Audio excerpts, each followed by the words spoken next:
Welcome back to Totally Unexpected. I'm Chavie Bruk, your host. Excited to be here with you guys once again. Our guest today, I'm excited, is Malka Groden. She's an adoptive mother of 3 children. Every day she thanks God for her infertility, without which she would not have been blessed with her beautiful family. She oversees fundraising at a Jewish nonprofit and loves the opportunity to spend time with and learn from the generous individuals. Okay, Malka is such a special guest. I'm really excited to be able to talk to someone who has experienced similar things to me. Of course, our stories are not the same, but we both have adopted children, and we spend some time talking about our experiences, our differences, and I'm really excited for you to listen. So go enjoy. Today's episode is dedicated by Chaim Meir Hazan and his fiancé Sandra Chokron in honor of me and my husband. Chaim Meir has known my husband since their days in yeshiva in Lod over 25 years ago, and he has remained a reliable friend and confidant ever since, while also supporting our work in Big Sky Country. We're so grateful for their support and bless him and Sandra with continued success in all their endeavors. Much nachas from their loved ones and a hearty mazel tov in honor of their upcoming wedding.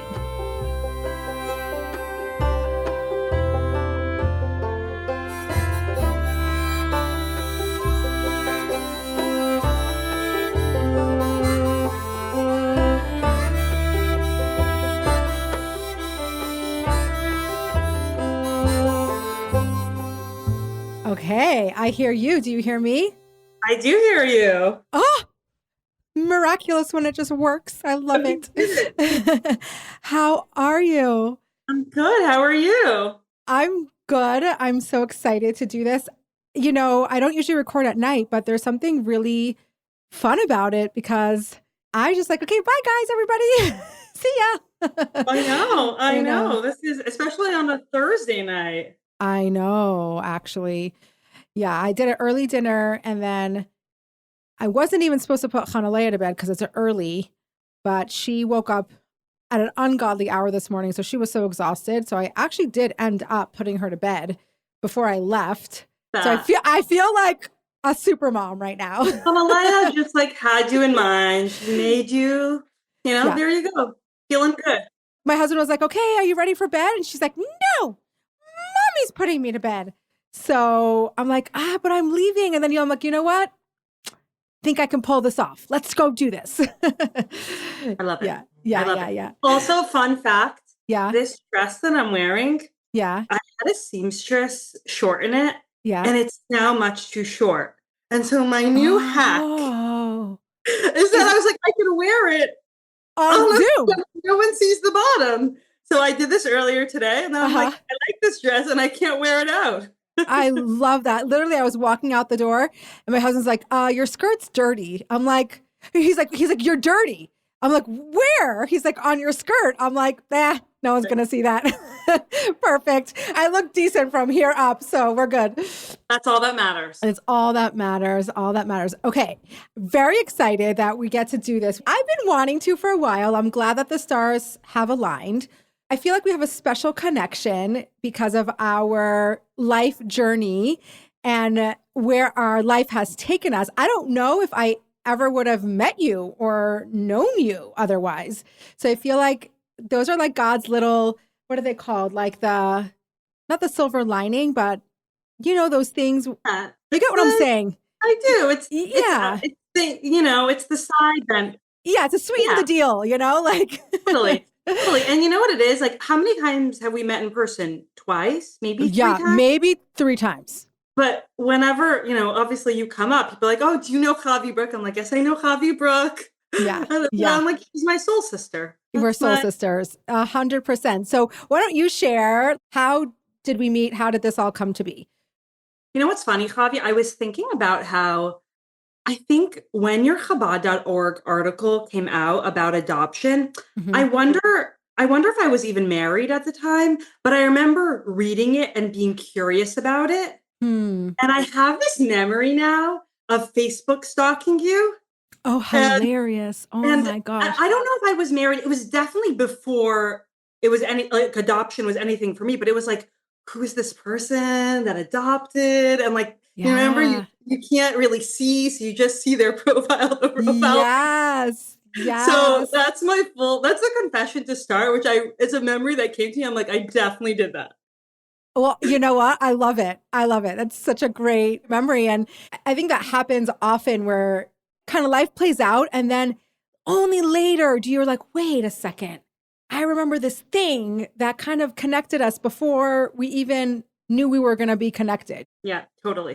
Yeah. Totally. But then the way that we actually got connected is, I mean, I'm sure we'll get into kind of how I ended up in the like open to adoption and moving into this. Yeah. But when I decided that I was going to adopt, kind of one of the questions that we were going to adopt, Hmm. one of the questions that we had, or really I had, was, would I be open to a child of another race? Yeah. And so I even remember this. I was in my office and I called you, and I said, and this was before you were big and famous, so I knew Yeah. you when.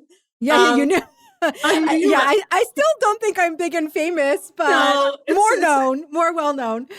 and I called you and I said, I'm going to be adopting, but I have this question. And we talked it out. And one of the things you said to me at the time, which has always stuck with me, is you said, no one has ever called me and said, I'm going to be adopting. Everyone always calls me and they say like, oh, should I do this? Should I Should I? not do this? And that was one of our, not that this is about tooting our own horns, but I will say one of I the love things that tooting our own horns. I know, one of the things I love about you is your sense of self. Like, you know what you're going to do. And I mean, we all have questions. It's not about that, but you're very sure in that way. And I aspire to be that way too. And I think we have that connection. Hmm. So I Hmm. was just remembering that. I remember that phone call. I remember exactly where I was sitting and I remember that phone call. And I remember thinking like, wow, this is the first person who's called me that was like, I'm adopting and now here are my questions. And it's not that the other way is wrong. It's just a different approach. And it's also harder to navigate because I'm like, I can't tell you what to do. I can't tell you that this is the right decision for you. That is something that you need to decide. I can share experiences, I can share tips, I can share nuances. But as far as this, the first thing I always tell people is this is a decision between you and your husband.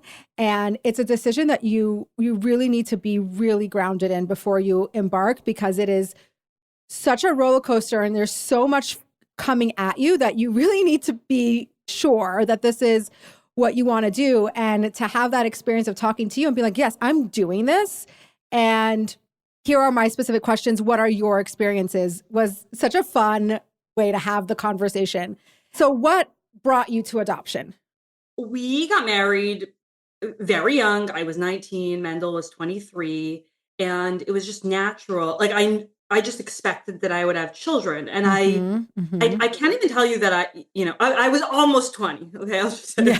But I didn't even necessarily want to have children. I don't know. It was just A gonna given. happen. Mm-hmm. And then it didn't happen. And I remember speaking to a Rav at the time, and he said, like, give it 2 years, you're fine. And so we did. And I went to one of these fancy, we were living in Crown Heights, and we went to one of these fancy Manhattan fertility doctors. And it was like, I was a dream because I was 22 years old. Like, not a problem. We're going to get you in and out of here, in and out. Yep. Alas, that did not happen. Mm-hmm. It took time. I had unexplained infertility. We did multiple rounds of IVF.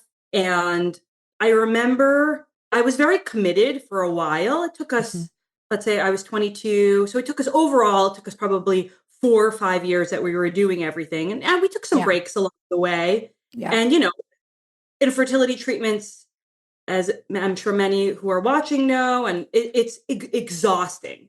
It is emotionally taxing. It's physically taxing. Yeah. It's money, so much money. So much money. Credit cards, like people are doing crazy things, borrowing money. Like there's just so much. And I remember I had switched to this new practice because I'd been at kind of this factory. And then once it turned out that my situation was more Complex. difficult, complex, first of all, like I felt like the service kind of changed because I wasn't easy in and out. Yeah.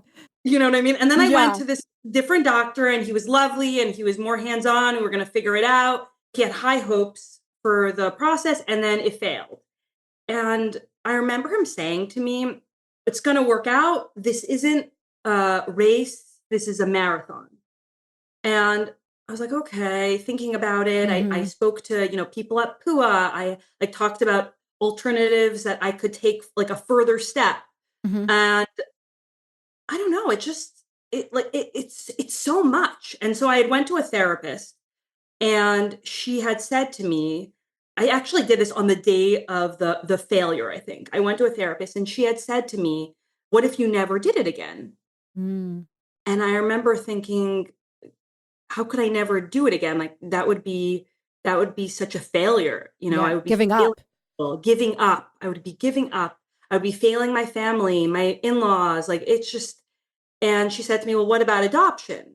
And, and how many people say those things in a very cavalier manner? But this time when she said it, something switched in my mind. And I remember I was in Midtown Manhattan and I called Mendel and I said, what if we adopted? And he said to me, he's like, I've mentioned that to you before. Like, I'm on board. Yeah. Like, I don't remember that. Yeah. I don't remember that ever happening. That did not happen. Exactly. And so that was kind of what happened. And it was just like the right moment coming to a place, there are people who do fertility treatments for years and years and years. Yeah. And I couldn't do that. And I'm happy I didn't do that for me. That was the right thing. It was freeing to let go of that. And we can talk more about that. But the other thing I'll say on that is I remember, so the doctor we had used, really lovely man, we had bought like a package deal or something for IVFs. Yeah. Like you still had a couple punch holes left. Exactly. And so I remember he had said to me, in this like backhand manner, like, by the way, if you decide not to do this, I'll give you your money back. Don't worry. Yeah. And so I was like, I'm going to follow up on that. And so when I did, and I came back to the office to like get the check, which was very nice. He gave me the money back. The nurse was there. And she said something to me like, some people just, they're just not strong enough to stop keep doing this. No, to keep doing it. Oh my she meant gosh. it. Like, I don't think she didn't mean it in as awful a way as it came across. But I remember like I almost cried. So brutal. And that's not but that's how she saw it. Yeah. But it's so funny because I automatically saw it the opposite way. I'm like, not everybody's strong enough to stop and to know when it's not the right choice. And it just brings up for me, I've been having these thoughts lately about at all costs.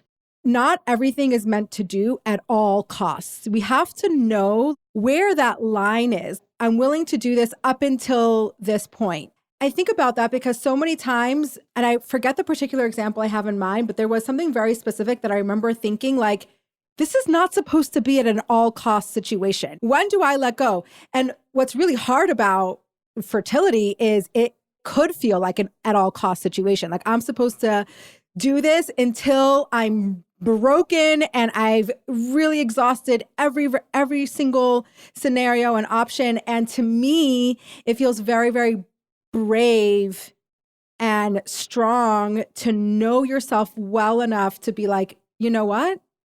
I'm stopping because this isn't serving me or my family anymore. Yeah. I think, look, it's obviously a very personal choice. Personal choice, 100%. I know people that have done IVF 10 times, 15 times. Like the thought of that to me, that's very hard for me to wrap my mind around just because it was so hard. And just like the emotions of it alone, aside from everything else.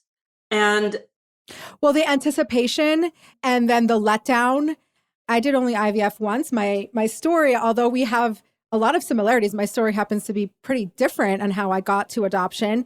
And I only did IVF once. And the thought of even doing it again, my body like feels it immediately, like it tenses up to the point where when I was 30, 10 years ago, it came up that like maybe I should freeze my eggs in case, whatever, something happens down the line in the world of fertility, like something new and procedures and innovations can come along.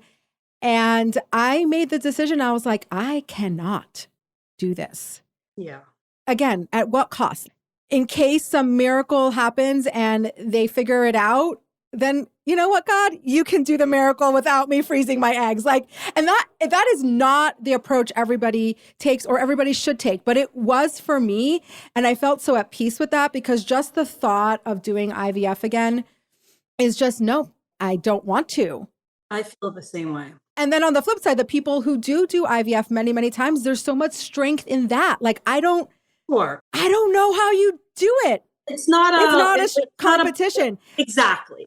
Everything, I think, in general, moving through life takes a lot of strength.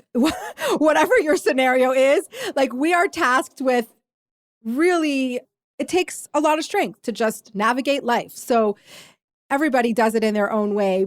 But for me, my journey was so different because we started our infertility journey and within a year, the circumstances that we had was like, you're never having biological children. So just, there's nothing to do. So you're done, you're out. And people ask me that all the time. Like, was that, like, how did that feel? Was that so much harder? Was it easier? I'm like, listen, I only know what I experienced, but there was some kind of, it's hard to say the word comfort, but there was some kind of definitive closure to being like, that's it. And now you have to go figure this thing out. But I didn't have to go through the process of like trying again and trying again and trying again and trying again and trying again. And I do see there is value to that. Yeah. Well, there's, like you're saying, there's blessing.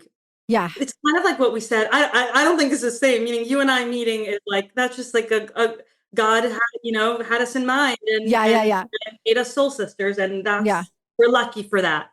But there's sometimes even in like our twists and turns of like hard things, there are these weird little unexpected blessings, like a definitive diagnosis. Yeah. Yeah. So, and you can't see that obviously then, but hopefully at some point. It's interesting because I think even in the moment I felt like that worked for me. Yeah. Do you know what I mean? The anticipation and even you feel this in adoption too, because when you have an opportunity for a child that needs a home, there's so many hoops and there's so many steps, and then it's not definitive until it's done. Yeah, you're nauseous. Like it's our version of morning sickness. Literally. And there are so many disappointments and so many letdowns. And for a lot of times for months, you're like anticipating and like waiting for the other shoe to drop, but trying to be positive, but not too positive because, it's this whole mix of emotions. And yeah, I guess we just traded IVF anticipation for adoption anticipation. And to me, that was one of the hardest things in the adoption process was the waiting. And then you literally hold your breath until paperwork goes through. And people don't realize that even after adoption, depending on which state you're in, you still don't get to breathe till sometimes 6 months after the adoption until you're in court and it's finalized. We got really good at kind of ignoring it and having in the back of my mind, but there is something that's there that you live with this like tiny little bit of dread with the uncertainty of like, what if? Yeah. Did you experience that? Yeah, and I'll have to tell you. So my really good friend, my best friend in Silver Spring, where I live, we became really good friends. And then, miracle of miracles, she adopted a baby boy this past year. Wow. So it's the most amazing thing when you're friends with someone. Yes. And then this happened. So there's so many like amazing things about it. But when everything was going through, I had to push myself. I mean, I think that I still did this, even though to not freak her out and not be the negative voice, because I kept saying like, And by the way, like, remember, there's still a period of time, and we'll get into this, where the birth mother could change her mind, like Yeah. all of the things. And Yeah. so you want to balance, like, how are you supportive, and don't be the know-it-all that is like putting anxiety on everyone, and Right. letting someone experience like the Their joy own and their own and story. build a family and like all the excitement. But on the other hand, it's like, you got to be so careful. And Yeah. I don't know how well I did, but I did Well, my best. you did your best. And I experienced that too. It's like there's this fine line of being supportive, but also not projecting your experience and your narrative onto somebody else, because they're going to experience it differently. So when people call me for advice or experience, I'm like, I always have to juggle, like, okay, this was my experience. And also, I don't want to color your experience at all. But then I always struggle with, like, well, what's important? Like, what would I have wanted to know Yeah. beforehand? Like, what's like really good, helpful, important knowledge and information, and what's just like going to freak people out and be like, run for the hills, you know? Yeah. So it's a balance in that way. Right. And I will say, to her credit, she even said to me something like, I know all of those things. Yeah. And like, I'm choosing to be positive about this and think that this is all going to work out. And if it doesn't, I'm going to deal with it then. Like, it was just, but every time I wanted to like send a long voice note of like precautions, I had her voice. Yeah. You know, let her, she'll be the judge of that. Right. Or, you're like, listen with caution. Exactly. Yeah, I it's interesting because I talk about this with my kids a lot. No matter how much negativity you anticipate, like if you think that's going to make it better in the moment, let's say you're wanting something and you're nervous to really want it, because what if it doesn't happen, right? Yeah. But trying to like temper your excitement or pretend you're not excited or not get too excited isn't going to change how disappointed you are when it doesn't happen. Do you know what I mean? Yeah, but don't you think it's a hard, meaning there's magical thinking, right? Like where we think that our thoughts can cause something. And then there's like challenges that we get into. We get into like Chassidus, where there are we put a lot of stock into our minds and trach gut v'zayin gut and think good and it will be good. Now, we've talked about this and I've said this a million times, but I remember Branya Schaefer once said to me, trach gut v'zayin gut, it's not some version of just, I'm going to think these things and then it's going to happen. It's like, no, we're asking God to give us the good scenario, whatever it is, like that should be the good for us. But on the other hand, there is this element of magic. Like when we're davening for these awful wildfires to be over and for everyone to be safe in Los Angeles, we mean exactly that. Yeah. Like, that's what we mean. We don't mean anything. And so it's a hard...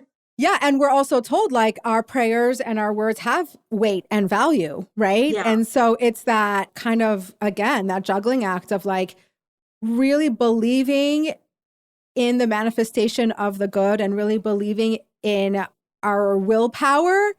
And then I think there's this letting go of like, okay, when things actually happen, can you accept that that was for your ultimate good? Right. Can you accept that whatever actually happened is Hashem's ultimate kindness towards you? Yeah. And we doesn't necessarily always feel that way. And which is why we always ask for revealed good, right? Because we don't want to have to decipher and we don't want to have to like believe that it's for our highest good, even though it doesn't feel that way, because that's much harder to do. But at the end of the day, so much of my journey has been, there are so many times where I'm so still stuck and don't manage it. But my ultimate goal is to really try to lean into whatever happens has to be aligned for me. And my favorite thing to say, because I'm a Tanya geek, is the things that you go through is for the evolution of your soul to be its best self. The things that you go through is the things that your soul needs to do to be the best version of yourself. And that somehow brings me some comfort. Yeah. But it doesn't for everybody. Yeah, no, and I can, that idea, just that we were tasked with a specific divine mission, meaning I fully, like, I am bought into that. And I think that God knew what my path was going to be. and I choose to joyfully embrace that. And I feel a lot like I feel lucky that I was chosen for that. Mm-hmm. And so I think that kind of Yeah. goes hand in Yeah. hand. It's your soul going through refinement. Sure, yes. And it's also it's like the sviva. It's like what you are doing, what you're doing in your pocket of It's Instagram. everything around you. Yeah. It's God knew, like all of that. So I think it goes hand in hand. Yeah, 100%. Like we don't have our bodies without our souls and our souls without our bodies. So everything that's happening for your soul is really a manifestation of it only happens through your body, right? We can't do anything in this world without our body and without Sure. our physical environment. So it's like a total package deal, you know? I'm curious because I don't think I ever asked you this question. What was it like for your family going through this journey? Were they on board? Were they like a little challenging piece of the story? Like I have no idea. I'm actually really curious. Yeah, no, my family was my parents are Russian. I come from a Russian family, and You my speak Russian, parents right? speak Russian. Do you speak to Uh, your kids in Russian? I do, and they Oh my God, understand. I freaking love that. I know. I will say it's like harder as they get older, and I know it's so much but, harder. but I'm doing my best. Yeah. But my parents were not without their own concerns, but fully supportive. And Mendel's parents, my in-laws, were hugely supportive, and that was incredibly important to me because I think as much as I was closing a door and starting this new journey, you still have these lingering fears of failure Hmm. that nurse didn't really help me with. No. But just this moral, Yeah. she Hit it where it hurts. exactly. She went really below the belt. I hope Yeah. she probably doesn't remember. Yeah. It was just an offhand. But no, that was they were great. And I remember actually when we went to our first info session at the agency that we used for my oldest, when we drove home, we had this purple folder that we got, like whatever, a picture of a baby on it, so cute. And I remember calling my mother-in-law in the car and telling her about it. And I always say that I don't know what it's like to call your parents and say that you're pregnant, but Hmm. that was kind of that moment. And she totally both my in-laws, that's how they accepted it. And They reacted in the right way. yeah, no, I never forget that sometimes, I mean, everyone is different, but for me, it's like these are my parents. Like, I know they're going to accept me, and that's the dynamic that I have Yes. with them. Thank God. Like your Yes. in-laws, A people little get bit more of nervous. a wild card. Yeah. Yeah. And mine are A plus and will continue to be A plus. And it's like, it's not like, oh, the adopted grandchildren. No, like that's not a thing. That's not a So, thing. Yeah. Yeah. everyone go Yeah. mommy and Tata. That's amazing. So you weren't born in Russia, were you? No, I was No. born here. My older sister was born there. And I'm curious, like did you grow up in Crown Heights? No, I grew up in Boston. Boston. Do you want to hear the craziest thing? I have Mm. such a mental block between, I mix up Baltimore and Boston all the time. I can never get it straight. Well, they're very different places. I know. Everybody says that when I'm like, I mix them up. And I'm like, well, I don't know. Like, I don't know No, very. Bobby, that's okay. I forgive you. It's forgiven. Yeah. But I always mix them up. And my son was born in Baltimore. So, like, Yes. close to Baltimore. So I should know better. But so you grew up in Boston. I grew up in Boston, and I'm the youngest. And I grew up my parents are Russian Bali Chuva, very intellectual, reading and Russian literature was big in our house. Yeah. Thinking about politics and like what does America mean was very big in our Ooh. house. Yeah.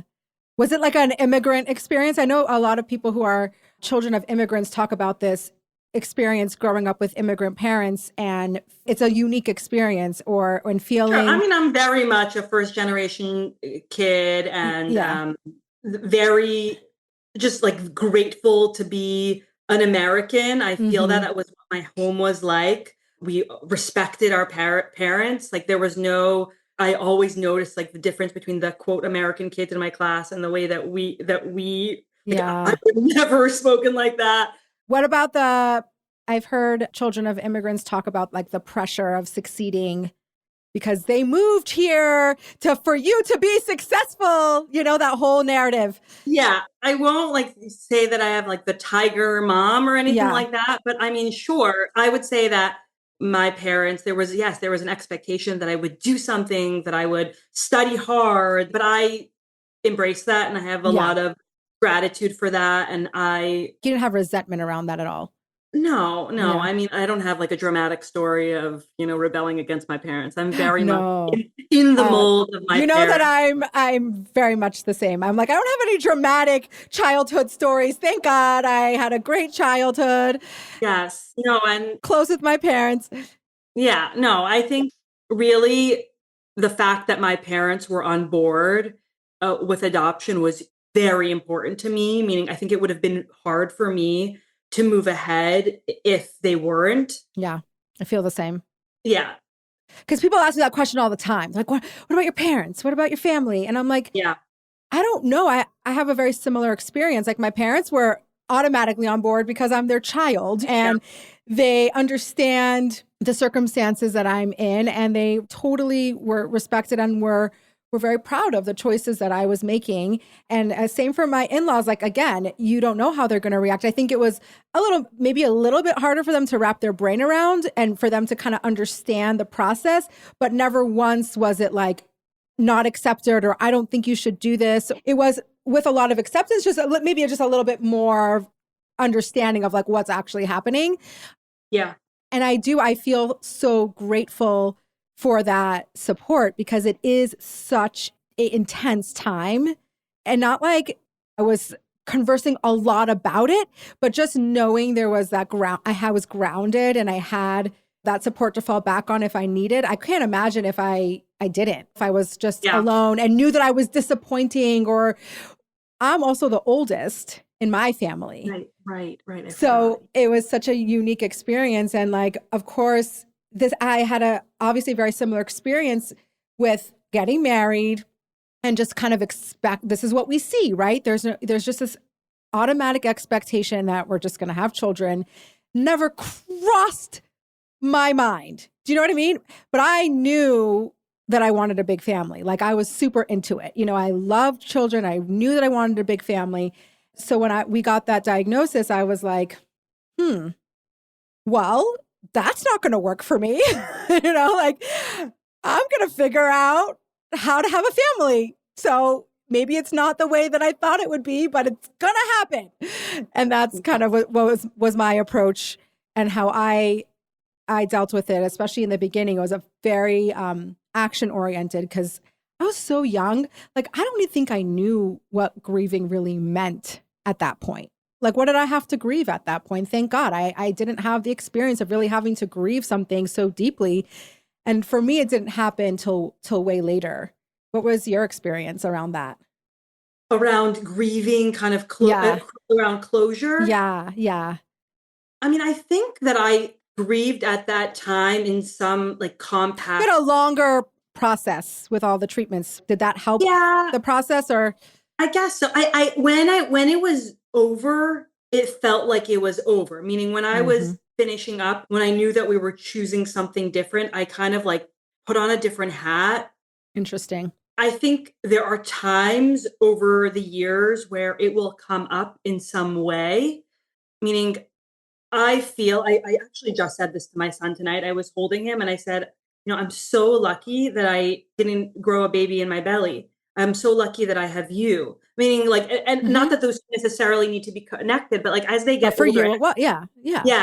And I genuinely feel that way. But I will say that when people can expand their family, like when they choose to, when people say things like, oh, I think I'm going to have another baby. I'm like, oh, that's annoying. Like that's just an easy choice for you. You just get to do that. Like you could just like go home and do that. I mean, like what? Yeah. So I don't have, I've had friends over the years who've kind of gone through things where I know that pregnancy and childbirth has been something that they really longed for. I can't say that I don't have that in as much as like the ability to just expand your family, because also like, thank God I'm in a community and people have kids. And then like brothers, like people just have babies, Yeah. And Yeah. I think that in our world, especially because every child in my family brought something and like changed the dynamic and the flavor. And it's like, it's just, I think that can be hard. Yeah. But I guess I don't have a ticking biological clock. So Right. I Right. have that. It's so interesting. And I really understand what you're saying. And I think for the longest time, when I was in the thick of raising my children, well, I still am, but like as they're babies and they're much younger, and I really felt similar to you. I really felt like I love this. This is my mission. This is how I was meant to be raising a family. And I think later on, I was surprised at the fact that that was still true, but that I don't know how to say it, but I also grieve the fact that I don't have a biological child. Yeah. Does that make sense? Sure. It's just they're both. Like, I wouldn't change my situation for the world. I truly believe that. And also, like, I also believe that parents and children are meant to be together, right? Hashem chooses the parent and child for each other, whether they're biological or otherwise. You're meant to be together. So there's that. And at the same time, like, I do still feel like I didn't get something that I wanted. But can I ask you, like, yeah, why give that space? Like, what is the purpose to giving that space? Yeah. I mean, I guess because we talked about this, right? Like how we process emotions and feelings and trauma. And I want to hear how you do it because I'm super fascinated by it. For me, it's like when I gave it space, it almost felt like I was paying attention to my feelings. I was honoring my feelings and I wasn't shaming the feelings. And it allowed me to kind of move through it and kind of come to the other side. And every time I do that, I get a little further healed or further accepting. Like my ultimate goal in life is radical acceptance about anything that comes to me. And it's an extremely difficult task because I sometimes have like righteous indignation or like, this isn't fair or shouldn't be happening. And so every time the grief comes up or I'm feeling like it's not fair, right? I get further into the acceptance piece. And there was a time where I would kind of push those feelings away and be like, why do you even feel that way? You have a family. Kind of the shame would come in and be like, what is wrong with you? Like, for goodness sakes, you have 5 beautiful children. Like, it's not enough. And then there would be shame on top of those feelings. And I felt like it wasn't serving me until I just was like, let me admit that I have these feelings. I think I was worried that it would reflect badly on me or reflect badly, like I don't love my children enough and they're not enough. And I really hope that people see through that. And I see through that. And my kids see through that. It's like, that's not what it's about. It's just like having these 2 really big life events and life scenarios and emotions that are equally valid. Yeah. Does that make sense? Totally. I think it's probably also just very personality based. And for me, I think for you, it's like, why even go there? Is that how you feel? Like, why even give it space? Yeah, because I think that like I'm the CBT gal, like I'm the cognitive behavioral therapy, thoughts create feelings. Yeah. And that's how I move through the world. And I think that for me, the thought is I have a beautiful, I'm talking for myself. I have a beautiful, No, I get it. I'm likely not going to have biological children in this world, but I'm going to, build a legacy for my family, all those things. I don't know. That's like the narrative. That's the narrative. And I also think that I feelings are so primary in our culture right now. Like we've gone from, no feelings to the opposite extreme where it's feelings all the time. Yeah. And I think that I'm not there. Like it's a little tiresome. It's like, you know what? A little tiresome. And let's just a little bit of shame is good. I'm not saying that people should feel ashamed for, but I'm saying like, you know what? Sometimes, I've done something embarrassing. You could be embarrassed. I'm an impulsive, not impulsive, but like I can say something rash. Yeah. I could say something cutting. It's okay for me to feel ashamed afterwards that I did that. And so I think there are it's just, I operate in a more, in a drier way. I don't know how else to, Well, I think like, you're operating on a very, it's almost like very Tanya based, right? Like your intellect is what's driving your emotion. And really that's pretty amazing. And it's so funny because I've been told so many not times, always, not what I yeah, mean, yeah, no, I know. but But primarily by my therapist, he's always telling me, he's like, you're in your head. You're so cerebral. You're in your head. You're in your head. Feel it in your body. Feel it in your body. Like, get out of your head. Get out of your head. So even though I also tend to like stay in my brain and intellectualize things, and I can tell you exactly how I feel, but am I feeling it in my body? Not necessarily. And it's very interesting because I think there's validity sure. to how everybody approaches, like we always say there's no right or wrong way, but like in this scenario, there's so much validity to both approaches. And what I'm finding for myself right now is kind of trying to lean more towards your approach. And I'm recognizing that how we think and the narrative we tell ourselves Yeah. and the messaging that goes on in our brains is really what determines what kind of attitude, what kind of life, what kind of feelings we're going to have. So I am moving towards and trying to be like, well, how am I thinking about this? And how do I want to feel? And how do I want this to be? And that kind of is going along with this radical acceptance piece, right? Yeah. Yeah. Like, let's say I'm struggling with behaviors for my children, right? Behavioral stuff. It's so exasperating and I'm so exhausted and I'm so tired and I want it to be different. And then I vacillate to this opposite end of the spectrum of like complete acceptance. This is who they are. I'm not trying to change them. I just want to be the best parent I could be for this particular child and tap into what they need, right? And I can get there and then they do something so difficult and so crazy that it derails me right off the train. And I'm like, no, but this is not okay, right? Yeah. But this Yeah. isn't okay. And I guess my question is, how do you get to radical acceptance? Like what gets you there? I mean, you're presuming, Chavie, that I have radical acceptance. Oh, no, I'm not presuming. I'm sure that No, you're no, no. also on the train, but like, It's funny because it's funny what you call, I wouldn't call it radical acceptance, but I think it ultimately is like, how are you moving through the world so that like what your job is or what your, like all these externals can come and go. And they yeah, could be really important externals, but like ultimately you still have your sense of self. yeah, I don't know. You just got to keep, like I'll just tell you, I felt like recently I was just feeling angry about things and yeah. like lashing out and just like in other contexts. And I decided that I was going to learn the Rebbe Rashab's Mimer Hechaltzu again about Avos Yisrael and about conquering basically yourself and how do you move through the world in a way of nullification, not nullification, but basically understanding your place in the world. Yeah. And because And I how you couldn't. interact with other people. Exactly. And like what does it mean when you're acting in like this very angry, Reactive. Yeah. emotive, reactive way? Exactly.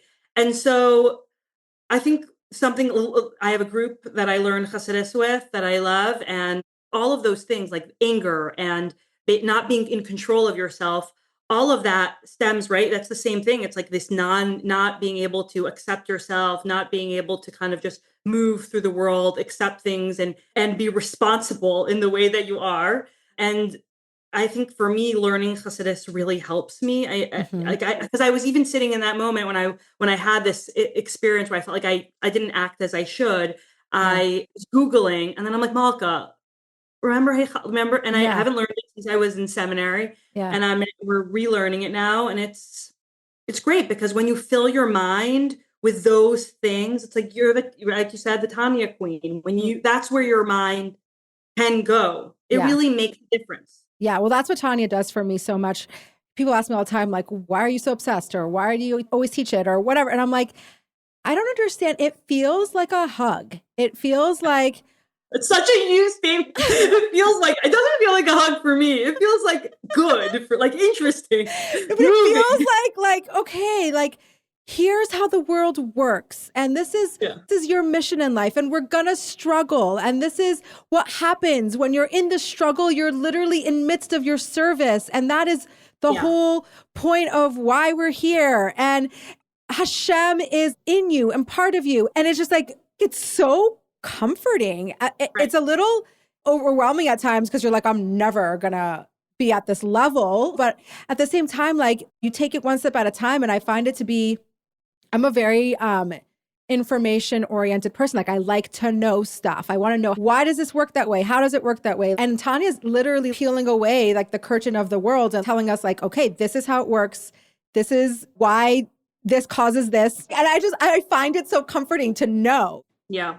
Yeah. And I think that it also is like, sometimes it's a little bit of like a relax. Like you're not, Yeah. it's Yes. not musher, but there is this element of like, putting you in your place. I yes. always say that. Like Yes. Tanya, the way the Alter Rebbe teaches is like, it's so understanding and it's so forgiving and it's so loving.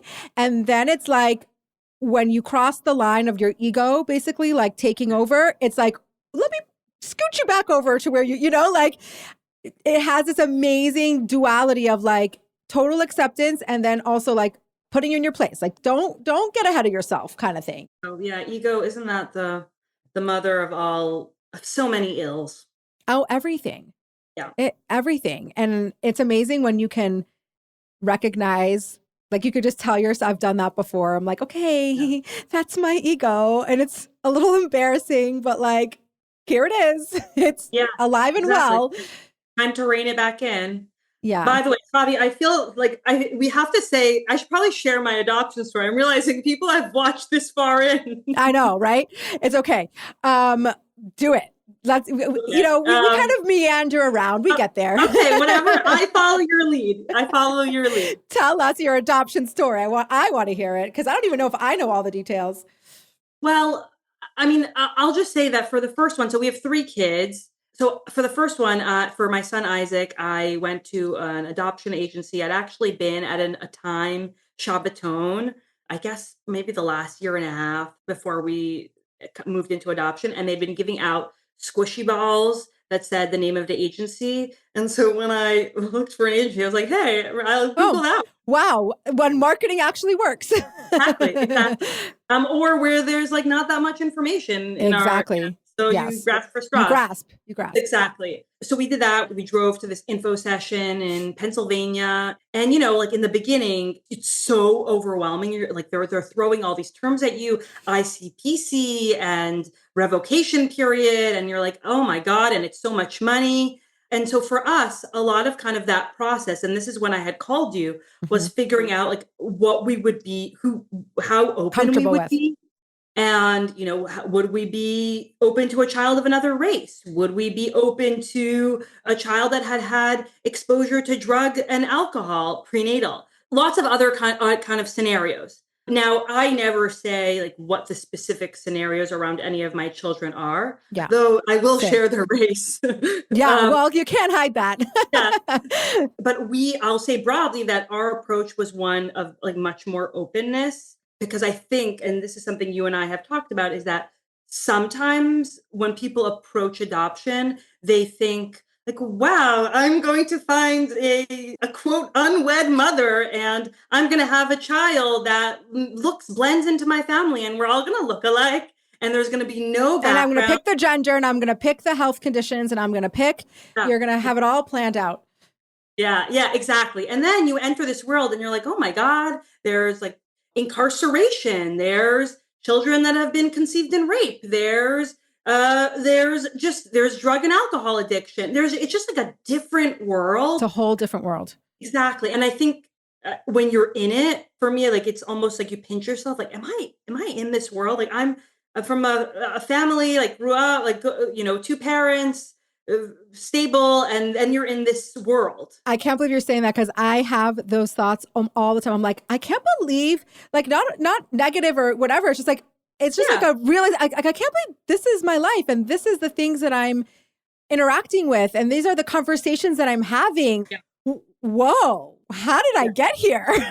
I know. And so I think that once I was able to understand or at what I thought at the time was understand that more, we were able to open ourselves up more. My husband was very supportive of that. And so that has been our approach. And I mean, we were matched very quickly with my son, Isaac. I remember it was really fast. Really quick. We were in the books, I think in That's what they called it. Maybe at the end of January or early February. Anyway, 2 weeks later. Well, I guess I know when he was born. So he was Yeah. born in February. So Yeah. sometime in February, we entered the books, and then 2 weeks later, we got a call, and that we Wow. matched. And I'll just say, in terms of race, that was a question for me where my main anxiety was, am I doing the wrong thing by bringing a Black child into the frum world?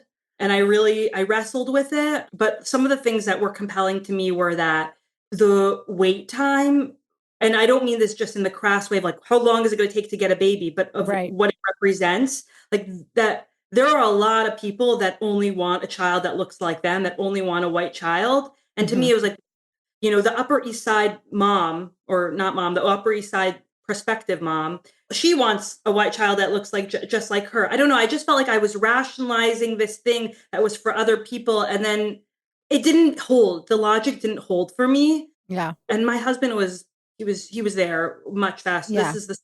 They're much faster than I was. Yeah. And so we opened ourselves up, and my son is biracial. Well, all of my children, my two older ones are biracial. My youngest is Black, and That's how it happens. And I remember for us as well, I had this realization in my journey that I was like, the more you open yourself up to, the more experiences, the more opportunities, the more you're allowing Hashem to like fulfill his plan for you.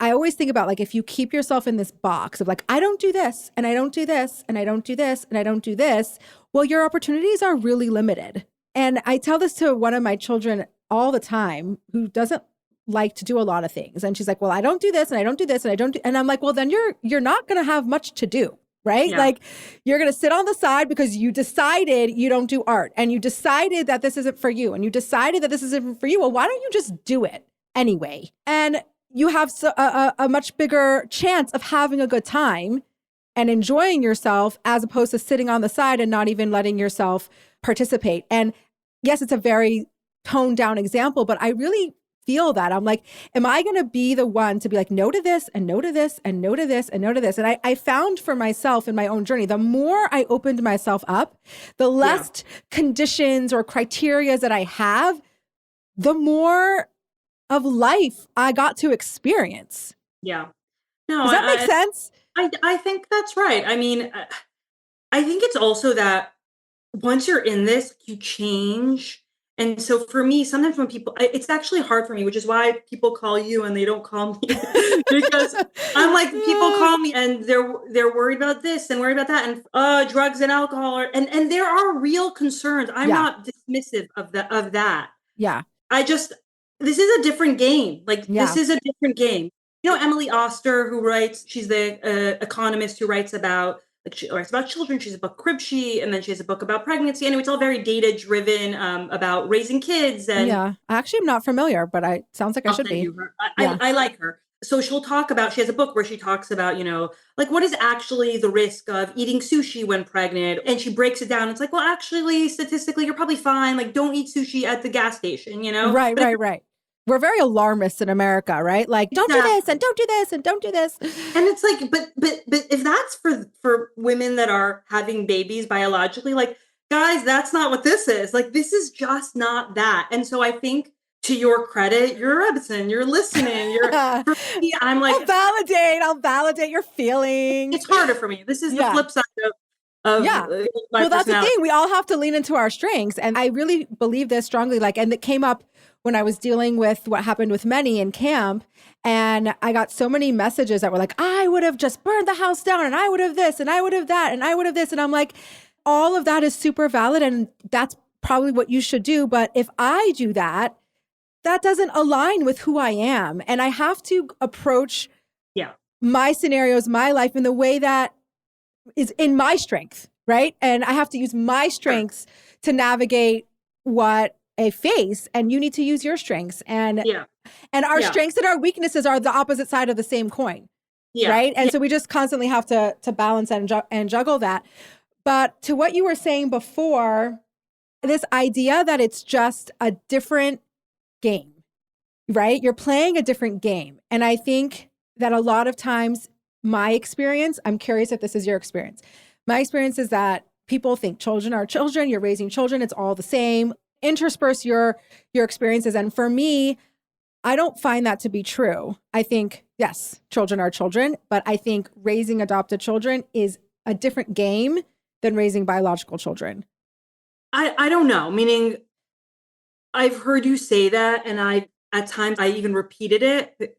Now I'm not sure, and I'm also could be that I'm in an earlier stage than you, which is fine too. Not, it's all fine, but it could be that that's where it's coming from. But I do think for me, the way that we try to raise our kids is that adoption is certainly a piece of their identity, but it's not everything, and we don't have to talk. And there is a loss, of course, when a child is placed for adoption. There is a loss that they are not with their biological family. They are not, and we cannot ever fill that. I think that that's a fact. But I also think that the way that I approach raising my kids is I want to raise strong, resilient kids. And there are lots of like commas to who they are. One of which is that they are adopted. And I don't even know that we're fully I don't even know that we're... No, I completely agree with that. And in my day-to-day life, it's not discussed. It's not a thing. I just happen to speak more about it and advocacy or just speaking about like the story. But in our day-to-day lives, it's not something that comes up all the time or that defines who they are 100%. I just feel like when I see typical biological families being raised, it doesn't feel like I have the same job. It feels like it's different. Yeah, maybe. It's a different job. I feel like there's so much there is so much going on in so many families. Yeah, there's always something that's a mitigating factor, you know? You know, mental illness, there's the fights, there's so much. And so I think I don't think we're that special. I don't know how, do you know what I mean? Like in many ways, I think we're very special. I do think we're very special. I think we're great. But you know what I mean? Like I just see there's so much going on in different biological families with biological children. And I agree with that completely. And I even discuss this with my kids because when they're struggling with this piece of something, I'm like, everybody has their stuff. Right? For you, it's this. For somebody, for another kid, it's this. For another kid, they're in a divorce family. For another kid, there's illness. For another, you know what I'm saying? Like, or God, hopefully there's kids without any of this stuff. But chances are everyone has their thing that is their cross to bear and that they have to face. And so I fully am on board with that. I just do think there's a fundamental subconscious difference in a kid that had an attachment break so young in such a core way that comes out in a certain way for every child differently that makes it a different experience. Maybe. I don't know. I think that this actually relates to kind of some of what we were talking about before about like feelings and trauma. Like so my husband is a psychiatrist, and there's a psychiatrist that he works with that is an adoption specialist. He's in his 90s now, so it's like of a different generation. He's in his 80s. I might have added some years, but he says this story that Mendel told me that was like very helpful for me. Which was there was a mom that kept buying her 5-year-old son this book about adoption, and she kept like putting it out there, like because you're supposed to talk about it with them, and we have to, and putting it here and putting it, and every time she would put it out, he would like put it back. And at some point she like said something to him and he said like, no, this is your book. This isn't my book. And so this isn't exactly like, I'm not trying to necessarily draw a line here, but I do think that there's something about that doctor's approach that I appreciate, which is like my job is to raise secure children, like to provide and let them know that we are a unit. My husband and I are going to be there for them no matter what. And we should actually probably talk about openness. Yes. Let's go there for right now. Fine, like, let's do it. Doesn't feel like a juggling act, but it's a this and an and. Talking about adoption and not having shame around it and being open to discussing their story age appropriate, and also shoving it in their face and being like, this is your narrative and this is what defines you.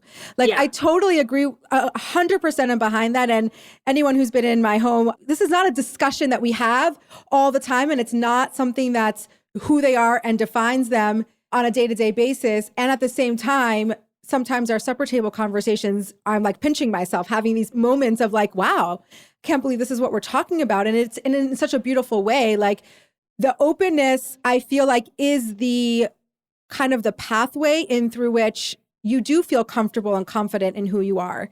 Yeah. No, I hear what you're saying. If you're closed about it and you don't talk about it and you want to me, it's like if you push it aside and be like, no, we're the same. Everyone's the same. Everything's the same, in a way that maybe is invalidating to what they're experiencing. Sure. I'm not suggesting that. I'm saying 100%. No, I know that. Yeah, no, and I guess what I'm saying is that what was the line? Now I lost my train of thought. Completely lost it. Well, just being open and kind of not acknowledging. That the language of like, it's a completely different thing to raise adopted children. First of all, we don't know what it's like to raise biological children. So like, I don't know, like, what are we comparing to? I don't know, to growing up, to like, we have some kind of touch point for They're it. Just like, it puts so much weight into, this is such a different experience. Like, sure, there are differences, and there are moments, like if your child has an interaction with their birth parent, like there are things that you're navigating that other people do not navigate. Right. So I take that. I guess I just object to like that framing because of like the weightiness of that framing, which I think that there are other maybe unintended consequences to that framing. Yeah, I hear that. But to me, I guess the way I see it is that it's not so weighty. It's just like being really almost like realist and pragmatic about it. And that attests to our different personalities and our different ways that we approach things. And I love that, there isn't one way, and there isn't one way to parent any child, and there isn't one way to feel about it. And to me, like, when I acknowledge, oh yeah, this is really different. This is not what this is not what I thought it would be like, or this is not what I envisioned, or this, what I'm saying? I'm like, yeah, but it doesn't mean in a negative way. Sure. I agree with that. It's just like, there are certain experiences that I'm sure you would agree that we get to have as parents because of how we became parents and because of the journey that we went on. And I don't know, they're so profound and they're so magnificent. That's different, right? Oh, I agree. Yeah, no, when someone places a child in your arms, their child in your arms, it is a crazy experience. It is tragic. It truly is. And it's also, it's so hard to... You can't put it in words. I didn't experience this with all my kids, but I have with some. And I was trying to explain it to somebody very close to me. And I was like, it feels like almost like godly in a way that's like, I don't know, it felt so sacred. It's such a sacred experience because there's so much happening and so many layered emotions and contexts, and there's beauty, there's joy, and there's pain, and there's heartbreak all at the same time. And you kind of come together as a team for this child, and everyone is doing the best for this child. And even for the birth mom, like, this is for the love of the child. And that's the ideal situation. Yeah. And like, there are scenarios where a child is removed and it's not that 100%. And so whenever I talk about my children and relationships with their birth families, like, obviously I don't say anything about their specific situations, but in general, I believe that where it is possible, it is so good for the child to have a connection with their birth family in some appropriate way. And that can vary. And you know what? When it can't happen, it's tragic. Like, it is, people think like, oh, that's great, then you can really be the mother. You know what I mean? No, I agree. If you can just hide that part. And no, it's not. It's like, how are you gonna, it's just a hard thing. It's a hard thing. And that child doesn't have that piece that you cannot give them. And I think that is a very hard feeling as a parent to know that you can't give them everything. Oh my gosh, I'm so glad you said that. This is something that I talk about with my therapist all the time. And that goes back to my point. That is different. Like, that is not the same as a biological child. I take that. I guess I just don't. And I don't even mean about like. You don't like to say it out loud. It's fine. I'll say it. No, I actually, as I was saying, I was thinking like that is similar. Yeah. And I know that. Yeah. I think that I just quibble with the framing. Like I actually think in many ways we're really not very far. Yeah. That is a very profound thing that I don't think most parents have to think about. And I think about this all the time. Like, no matter how amazing of a parent I am, and no matter what I can provide for them, I am not that thing. But don't you think, on the other hand, that there are parents that children that are dealing with like a variety of issues where the parent cannot give them what they need. Like we're all limited in some way to what we can give our kids. You're right. We are limited in a very specific way. Mm-hmm. We are not and never will be their biological mother. Mm-hmm. And so like there is an attachment there that we cannot replicate. Mm-hmm. But on the other hand, like there are lots of parents that when their kids are struggling with specific things, they just can't show up. Oh, and not even, I don't even, that's not, that show up even means like that seems like more not negative, but like they're as if they are not trying to. Even if they try, they just can't do it in some way. I don't know. I agree. I mean, I agree that that's a challenge, but there's also something to be said from having that inherent attachment. I do believe that. Yeah. I do. Yeah. And so when a biological mother or father, parent can't show up exactly the way the child needs, it's still different that they still have that primary attachment. So there's still that, it's still there. Yeah. Except for severe abuse. Even there, by the way, meaning it's still that attachment, right? Think about those scenarios. Yeah. No, I think that's right. I mean, I broadly agree with that. Yeah. I think. And I think we just talk about it differently or package it differently, like you say. By the way, this is so much fun. I've never got to pick it apart on so many different layers and levels. I do want to spend some time talking about adopting out of race. And I have one child who's biracial. Your 3 children are all biracial or Black. And I want to talk to that experience a little openly. And first of all, people know my experience a little bit more because I don't shut up. But I want to hear your experience. I know you started off in Crown Heights with your family. And I want to know, how did that work? What did you experience? Yeah. What is it like for you? So I would say that we lived in Crown Heights we left, I guess, 3.5 years ago. So we were there. We had children there they were 4 when we left. I would say, overall, I have felt like Crown Heights and the frum world has really evolved in a way, it's very different than it was 10 or 15 years ago. By the way, the Nis and Black, I need to talk about that. I'm not on Instagram anymore, but someone sent me Nis and Black and Manny, and can you cry? The way that I was so emotional. I know. Mendel and I were both that is a gem of a man. He is so the real deal. Just you don't even understand. For real, the real deal. Off the stage, on the stage. He is such a mensch, so kind. Just we're lucky. We're core, what that did for many and the core memories that he's going to have and that validation and that just that connection, life-changing. And by the way, my kids love Nis and Black and they just know about him. And I think he gives them a lot of strength. So I will say that's all, the frum world has evolved. Mm-hmm.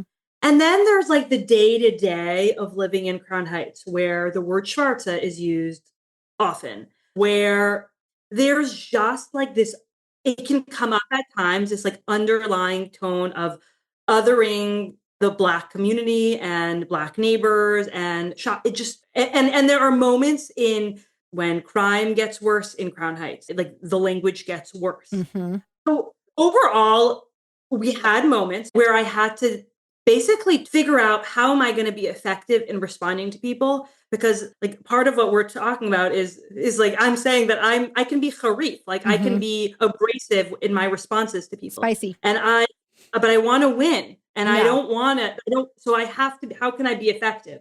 And so like I've had to weigh that at times.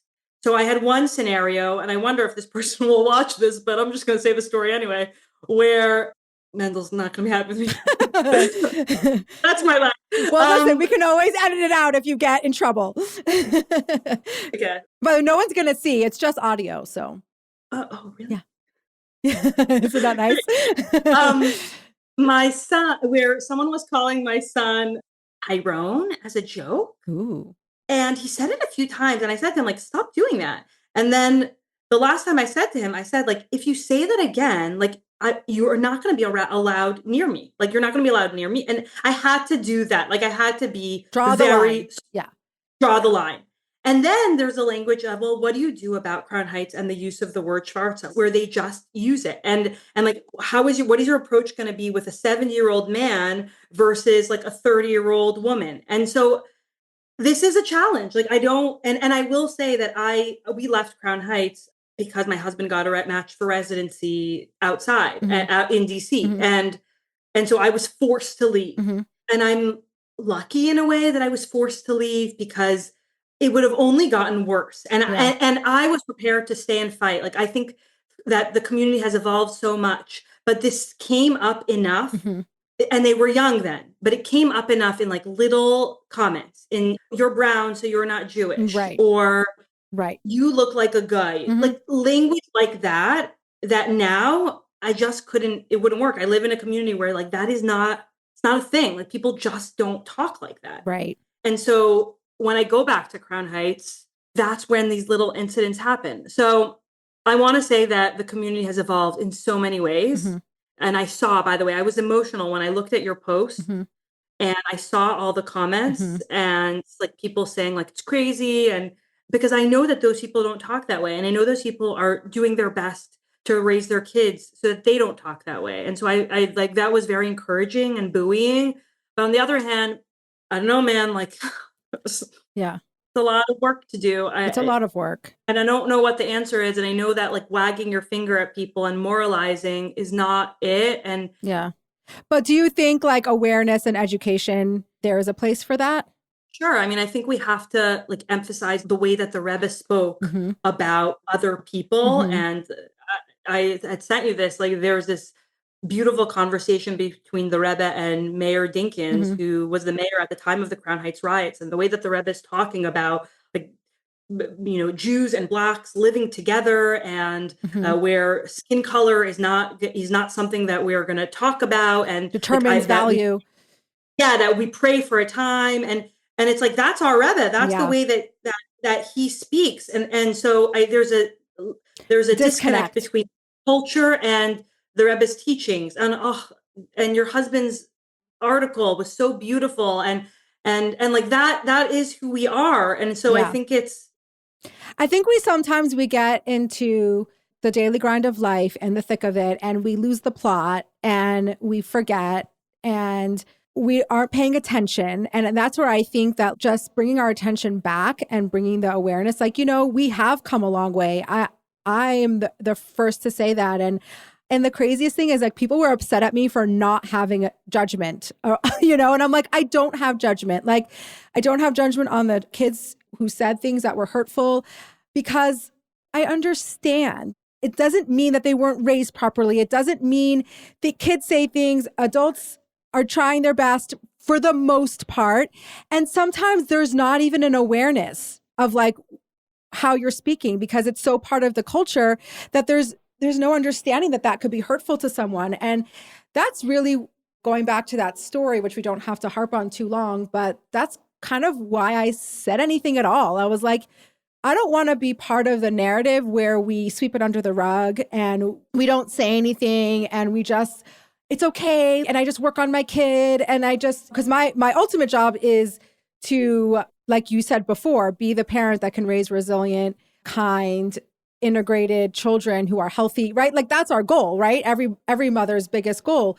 And at the same time, I also feel like we have to advocate when we need to, and we have to show up and bring awareness to something that is lacking. And what I thought was so beautiful, what ended up happening, there was a lot of negativity, but the majority of people were very grateful and thankful for the awareness. And so many people messaged me that they took the opportunity to talk to their students, to talk to their children, and to bring that conversation up. One teacher talked to their, I think it was a Crown Heights class, talked to her students about it. They all wrote Benny a letter, and it was super impactful. So I feel like what I set out to accomplish is what happened. I didn't want major waves or major turning of the world over. I just wanted people to understand and be aware that when you have a child that doesn't look the same or can look other and you marginalize them, it is hurtful and it has a profound impact. Yeah. And it's also that like, this isn't who we are. Like, this is not our values. This is not our like, since when, like, especially like we're now, we have friendship circle and we have sensitivity toward this and toward that. Like, this is just, does not fit. And yeah, I also, like kids can be brutal. And I've heard things from my own kids about the way that they can talk. And I'm thinking like, my God, like, what are you saying? Literally, yes. And I'm not modeling that type of language, but like these things. That's exactly what I said. I even said it out loud. I'm like, there are things that my kids have done that don't reflect on my value system, that I do not teach them. Just because a child said that doesn't mean that that's what their parents are teaching them. It's not a fair assumption. Yeah. Because I would never want someone to think that about me. Like, I don't want to be judged in that way. Yeah. Look, at the end of the day, it's if we keep like the chain going in terms of like, what's the language? If you correct it, not in the right way, help one person that edits their language and decides that, you know what, I'm not going to talk in this way. That's going to have a long-term consequence. And like Nissan Black, his presence as a star, I think that is also incredibly impactful. It's huge. I mean, Manny's always been drawn to him. Yeah. And when he was called on stage, he legitimately, people are like, did he practice? Did he know? And I'm like, no, he legitimately knows every single word to his songs. And they're not easy. They're rap, like, he embodies this. Like, this is, his soul is connected. And having role models like that is everything. Having role models like that. And we happen to live in a community where there are a lot of Ethiopian Jews, a lot, meaning there are. So having that around you, having people that look different around you is huge. I have such a good story, and it happened a long time ago, maybe 5 years ago, but it always stuck with me. And it gave me a little bit of an insight because Manny was very young when it happened, but it gave me a little bit of an insight of like what's going on in his brain. We went to Florida. I think it was for like my niece's bus. No, that was I don't know. We went to Florida for something, and we land in Florida, and Florida's a very diverse place. And we live in Bozeman, Montana. So not only is it like isolated Jewish wise, but there's not a lot of diversity. Yeah. There's a lot of acceptance, and we don't experience anything really racial, Jewish or Black wise, but it is not diverse. Like Manny is one of the few Black kids. not white kids.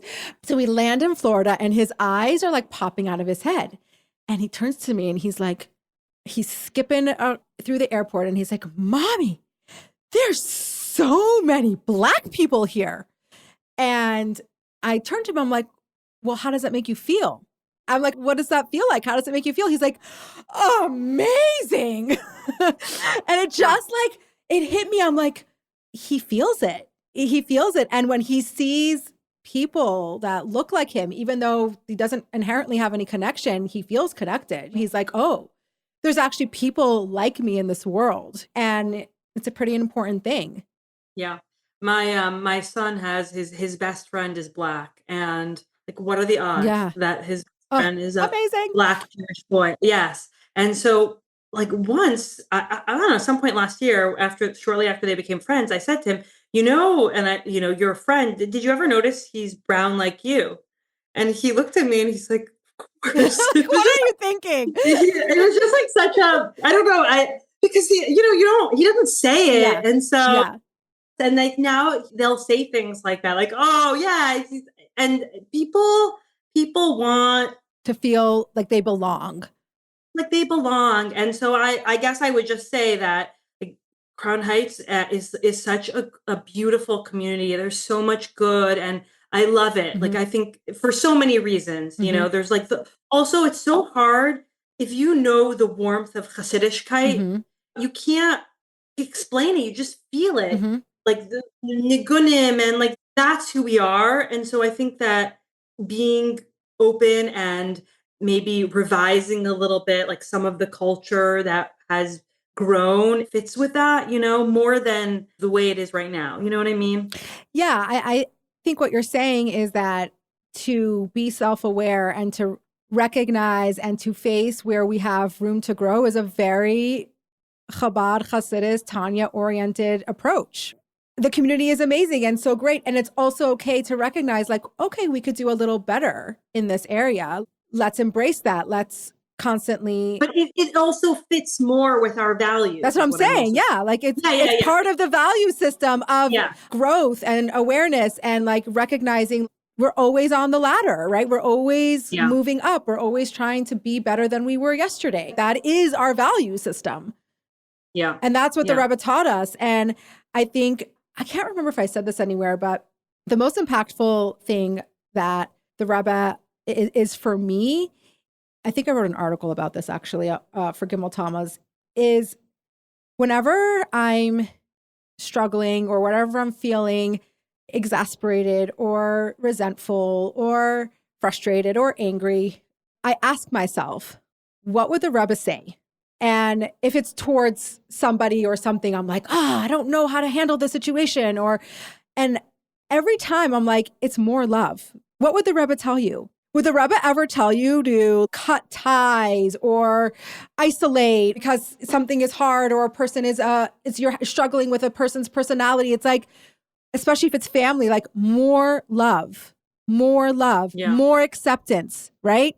And that has been a huge piece of how I try to operate. Like I always remind myself, it's always about Avos Yisrael. Like it's always about more love. It's always about acceptance. It's always about embracing. It's always about finding the thing you do connect with, finding the positive. And that's our value system. That's what the Rebbe taught us. Yeah, I think you're right. Yeah.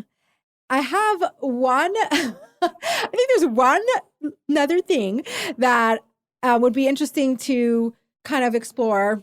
And that is the attitude or the pushback that there is out in the world. I don't know if anybody's listening would even know or have experienced this, because if it's not in your part of your life, maybe you wouldn't even know about it. But there is this simmering idea of like adopting out of race, and that is somehow a negative. Yeah. And that it's not the right thing. And what was the word that they used? I think the technical term they use is that we're perpetuating white supremacy by adopting a Black child. Yeah, that. Yes. That. And I have to say, I don't know how it came across my feed, but it was a few years ago, and I watched this video from Jada Pinkett Smith, and I remember I messaged you, and I'm like, what the heck? And it was a video basically saying that. It was like, white people adopting Black kids is a perpetuation of white supremacy, and it's not the right thing, and we shouldn't be doing that. It's savior. I think she was like savior complex, right? All that stuff.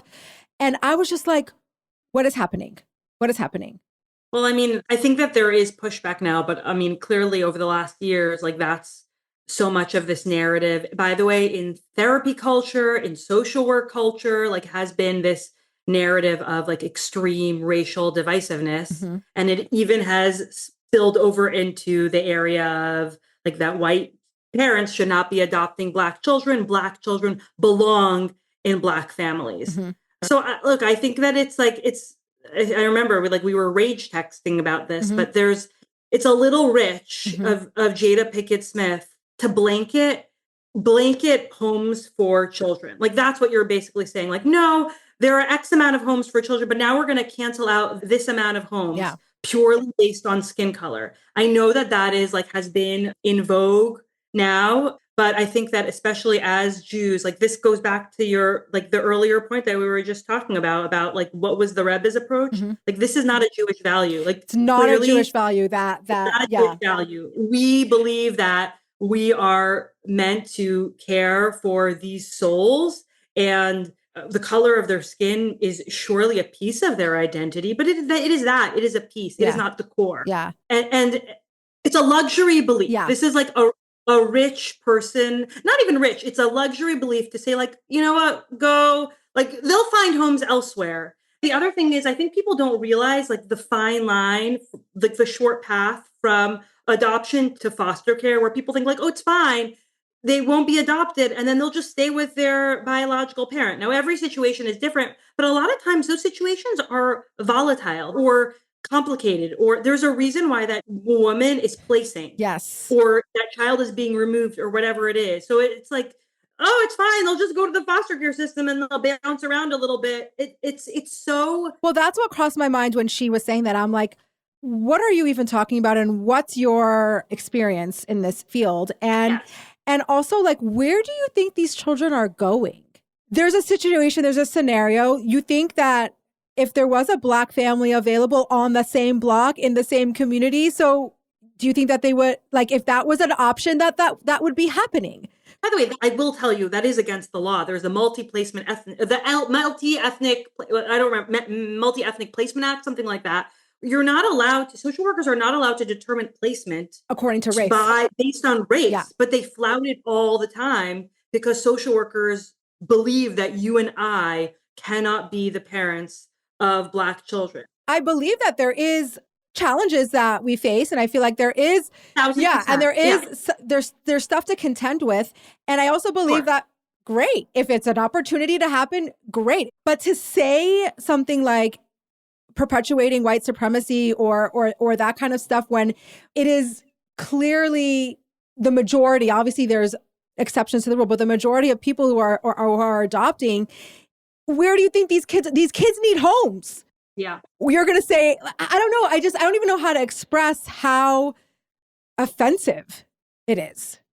Yeah. You know, sometimes like the simple answer that this summer I was speaking to a group of high school kids, and I said something to them like, follow your common sense. Like in this world, we're in this time where it's like, oh, you have to think about this, and this person is this, and this person is that. And like, there are like simple truths which we're not allowed to say anymore. Right. And so my point to them was like, if you know a child being placed in a secure, loving home, like that's a good thing. Right. Like don't allow your mind to like, don't overthink it. Don't buy the narrative. Like, you know, your gut knows. And so I think that's where we are. I do think that like the tide has shifted a little bit. And I think there's pushback on this narrative now. I think Americans are tired of like talking about, the extra super woke.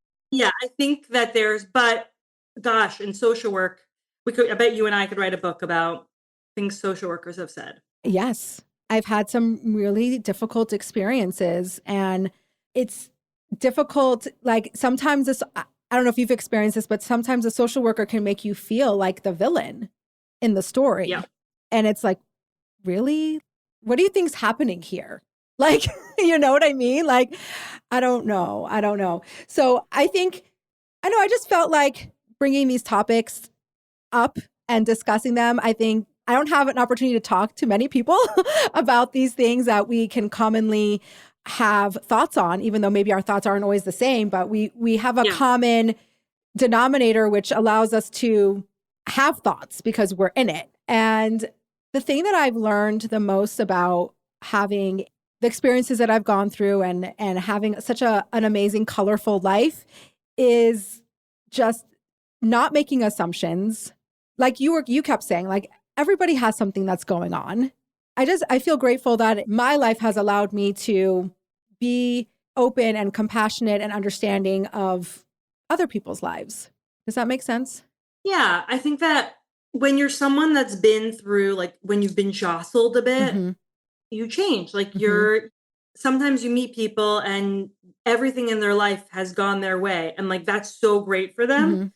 And I'm happy for them, but it's like a little less interesting. You know what I mean? I don't mean there's something about like when you've met the people that have been through like they have some scars on them. I call them battle wounds. That's what I call my wrinkles. I'm like, these are battle scars, guys. Yes, they're so beautiful. I'm so supportive. And I don't want them to go away. Like they tell a story.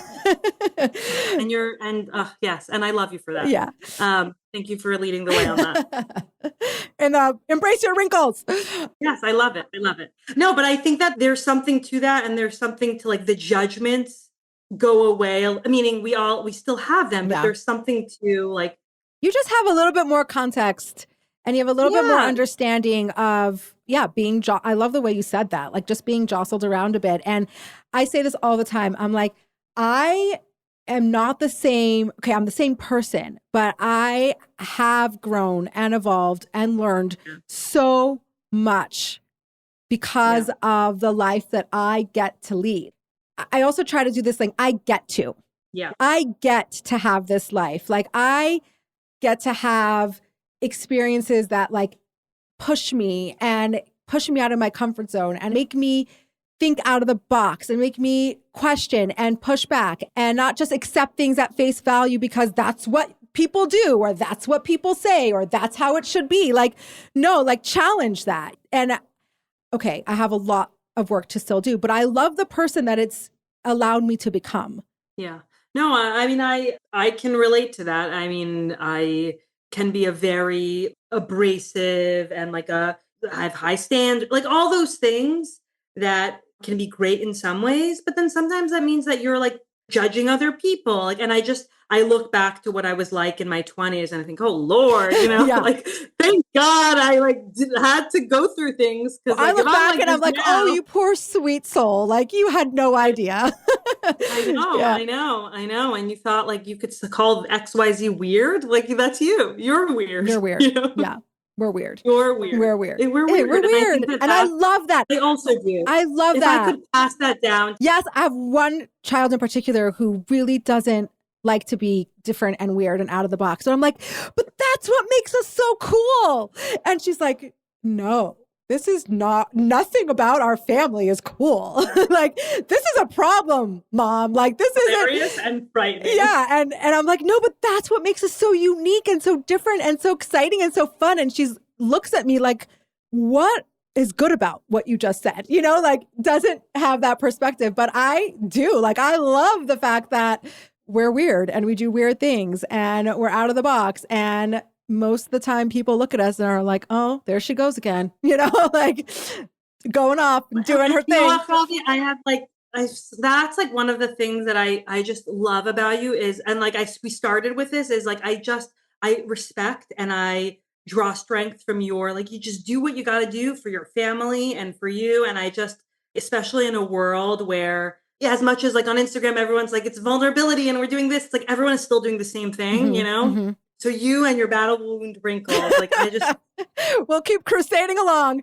No, I thank you. I personally am grateful to you. And you know that in many ways. Yeah. Well, I'm grateful to you because there's something very special and comforting to have a commonality that is more rare and unique in our circles. Even if we approach things differently sometimes, we still have a core value and connection. We can understand each other because there are challenges and things that we've been through that unless you have an adopted child or unless you're in the foster care system or you're dealing with certain things like that, you would have no context for. I always tell people when they ask me about adoption or other unique circumstances, which I have a lot of, I'm like, find your people, right? Find your people.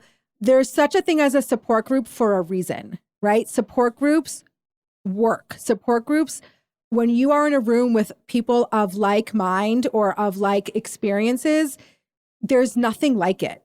There's nothing like it. And it doesn't have to be people you've previously known. It could be, but it doesn't have to be. And if I can send you away with one thing, no matter what you're going through in life, and there's so many things that we do go through, find your people. Don't navigate it alone.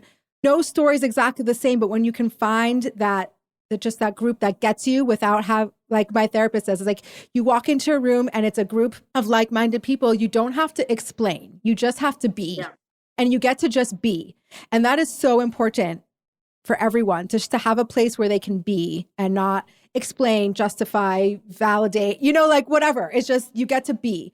And that is really important. So I love my soul sisters that can relate, and there's an automatic understanding without saying anything. Exactly. Yeah. So thank you so much. You're so welcome. Thank you so much for being here. Like late at night, busy day. I'm always so grateful to my guests because it is such a time commitment and it's such a gift that you're giving me and everyone who gets to listen in to our little coffee date here. And I really appreciate you just being open and having the conversations with me, disagreeing with me. I love when people disagree with me. It's the most fun. Thank you, Chavie. No, it was a good time. Yeah. And now we get to go into Shabbos with this behind us, this like extra pep that we just had this conversation. Yeah, I love it. I love it.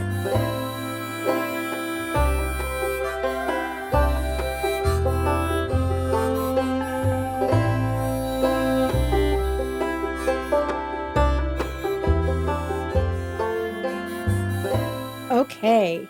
So I hope you really enjoyed that episode. And honestly, it was helpful and informative in hearing two moms talk about their adoptive experience. And what's so fun about talking to Malka is we didn't agree on a lot of things, and we have different perspectives and we have different ways of processing.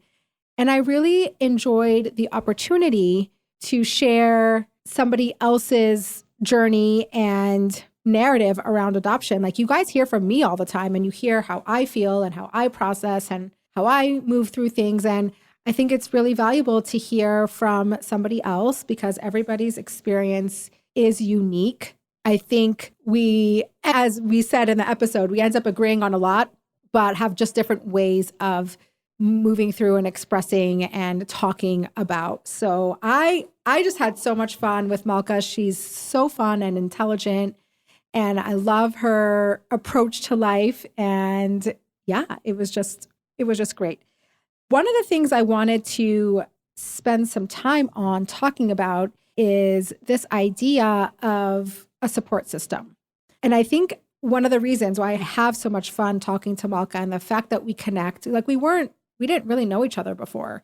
We came close through this process that we both went through, and that gave us a common denominator. And we have such a fun relationship around that. And I think having somebody that you can talk to that has a similar experience, obviously not the same. Everyone's experience, even in infertility or addiction or loss or grief, will be unique. But there is something to be said for a support group. I always say this, and I'm just taking the time to say it again. The reason why support groups exist is because they work and they're helpful. And there is nothing like being in a room with people or talking on the phone with somebody that gets it, that you don't have to spend so much time explaining where you're coming from or making them understand and see your perspective. There's just an underlying understanding. Don't underestimate that. Everyone goes through things in this world. And if you're going through something that's really extra challenging or you feel alone, my number one advice is to find your people. Find your people. It's so important. I promise you, when you can talk to someone who can relate and has a similar language, that you don't have to just feel like you're, what's it called? Black sheep, I guess is the word I was looking for. It just does amazing things. We used to have an adoption group here in Montana run, I don't even know who it was run by, but it was a bunch of families who got together. They had like a kids group for the children, and the adults would have usually like a speaker, and then we would just hang around and we would chat. And it was amazing. I would look forward to those. That was once a month, and I would look forward to it so much. It somehow fell apart and it doesn't exist anymore. But I miss it. And I'm so grateful that I had it when my kids were young and like the thick of it. And I just don't poo-poo it. Whenever we're going through something really big, it's like so common to feel like alone and you're the only one in the world who feels this way. I promise you, you're not. I promise you, you're not. And spend the time to find your people, or just reach out to a close friend that can help you if you can't do it for yourself, help you find a support group or a community that really can understand what you're going through. So that just really stood out for me in this episode, because it was so fun to talk to Malka and to hash things out. Even though we have different perspectives, there was an underlying understanding that only happens when someone is in a similar position as you. So I wanted to share that. And the other thing that I wanted to share is, well, it's a little bit of an offshoot of this, is the beauty, which I spoke to a little bit just before, but the beauty about this idea that we don't all process the same, and we don't all have the same feelings around things, and we don't approach things the same way. And there's so much beauty in that. And I actually learned so much from the way Malka approaches things. I'm still me, and I still have my thoughts, and I still have the way that I need to process for my own psyche. But there are things that we can learn from each other that really can help us in our journey. And sometimes we get stuck in our own narrative, and we're living in our own little echo chamber, and we don't have an outside perspective that can help us, like, snap us out of it. Sometimes we just need to snap out of our own narrative. So I really appreciated that. And I just encourage you to have conversations, to share, to be able to tolerate other people's opinions. It doesn't mean that yours is wrong. It doesn't mean that yours is invalid. It just means that we're all our own unique individual people. So the other, okay, I have so many, the other.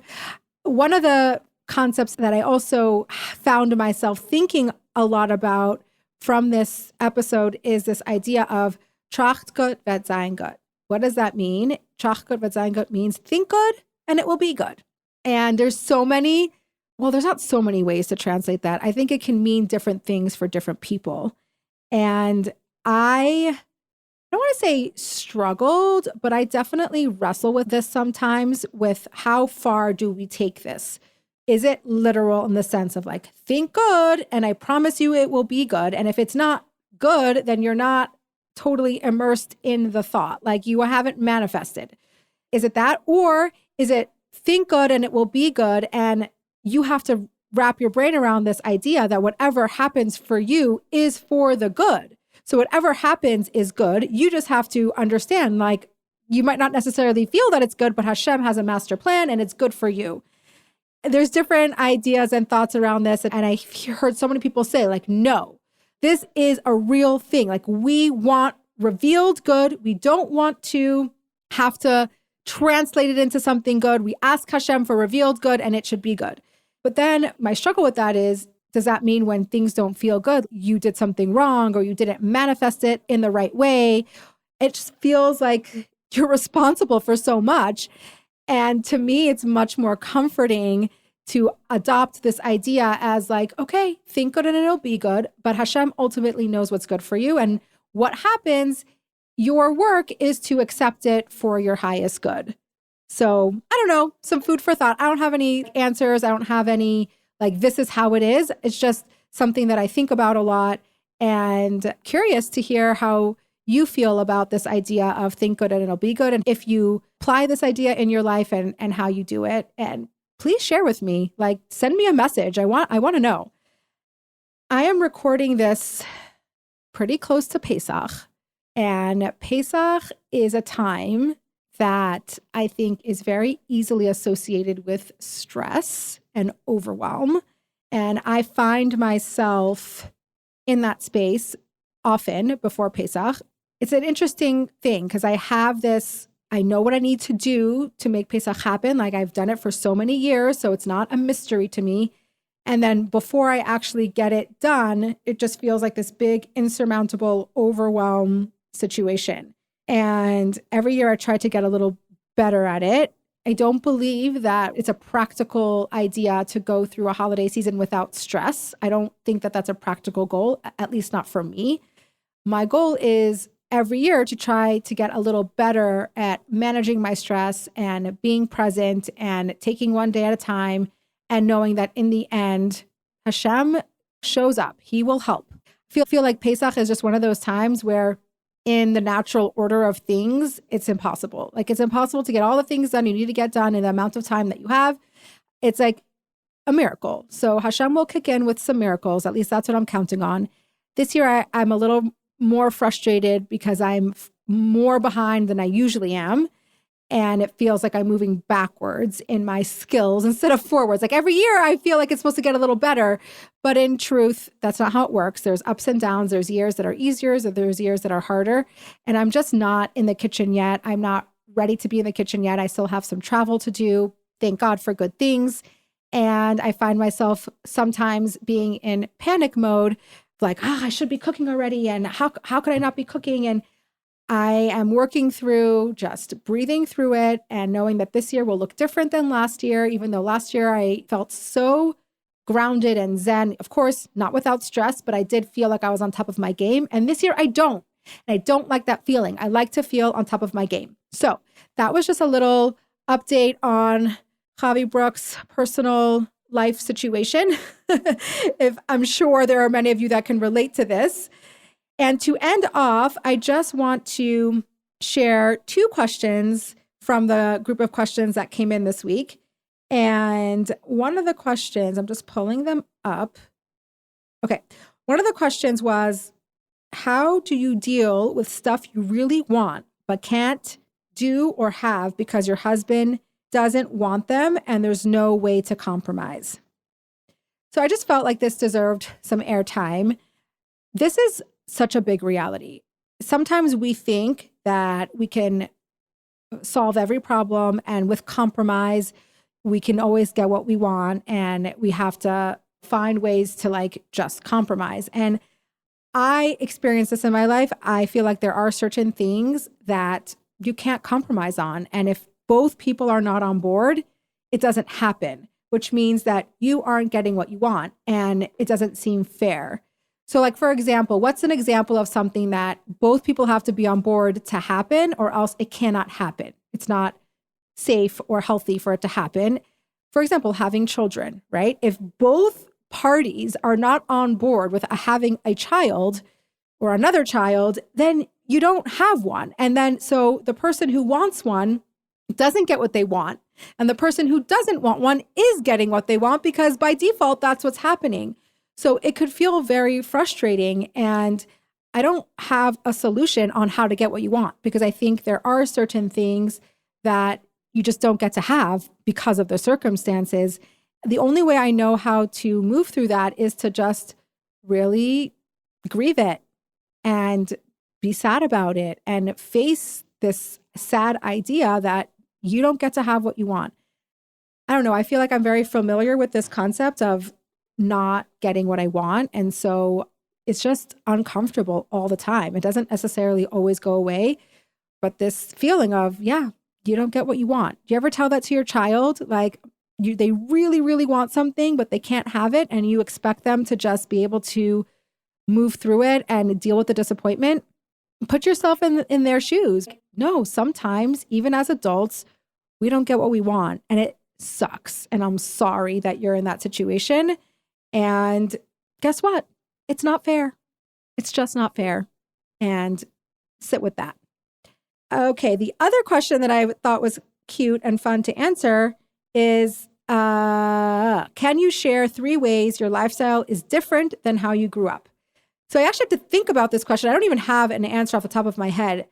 Happens to be that as an overall lifestyle, it's very similar to how I grew up. I'm literally doing what my parents did. We're in outreach. We live in a remote place. We're dedicated our lives to bringing God into the world.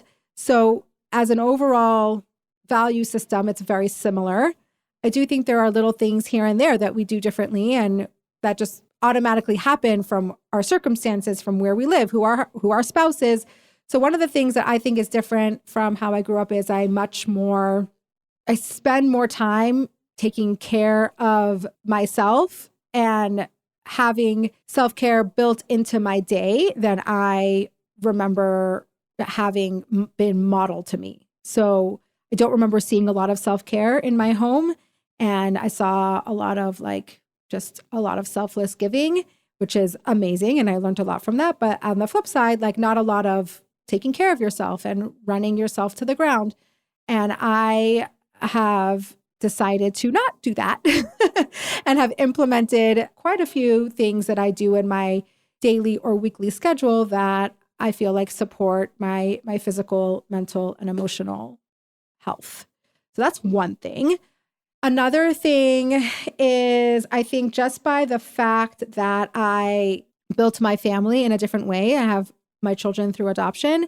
I think there's just differences in parenting that I feel that is different. I don't have any like examples off the top of my head, but it is a different experience. And I think I had to let go of some of the absolutes that I thought were how you raise your children and let go of that in my unique experience and realize that that is not my path and my journey and what's best for my family. So that's another thing. A third thing, what is different about the way I grew up? I mean, our values it's very similar. I didn't veer off the path that much. I live in a freezing cold climate instead of a hot climate. So that took a lot of getting used to. But I don't know. If I come up with another one, I will let you guys know. But right now, that's all I got. I really hope you enjoyed listening, and I really hope to hear from you. I so appreciate feedback. I so appreciate knowing what resonated with you or what didn't. Both are acceptable. I appreciate if you take the time to follow and rate the podcast. And just know, every other Monday, you get a new episode in your inbox waiting for you. And everyone have I'm trying to think when you're going to hear this. I think it's going to be before Pesach. So if it is before Pesach, have a happy Pesach. If it's not, I hope you had one.